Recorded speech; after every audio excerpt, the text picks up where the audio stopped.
Sombrero ni Tatay.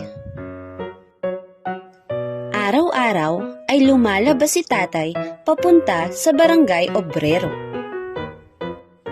Araw-araw din, iba ang suot niyang sombrero. Lunes, suot niya ang asul na sombrero na may kasamang pito. Martes, sombrerong suot ay pula at bitbit ang balde pati na bola.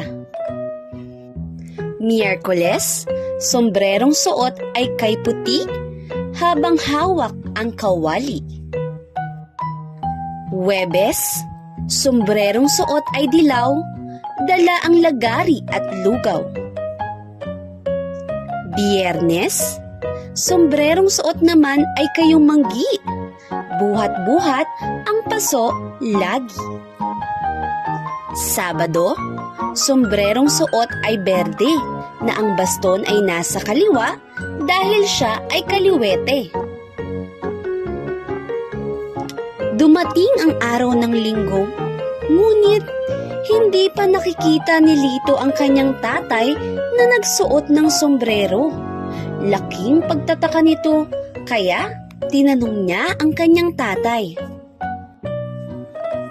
Tay, bakit kayo hindi nakasuot ng sombrero? Linggo kasi ngayon, anak. Araw ng pahinga ko sa paglilingkod sa ating barangay.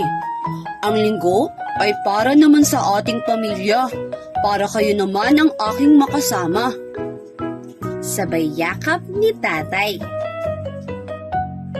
Doon na lamang nalaman ni Lito na ang kanyang tatay ay kapitan ng kanilang barangay, kung kaya't lagi itong tumutulong sa barangay obrero.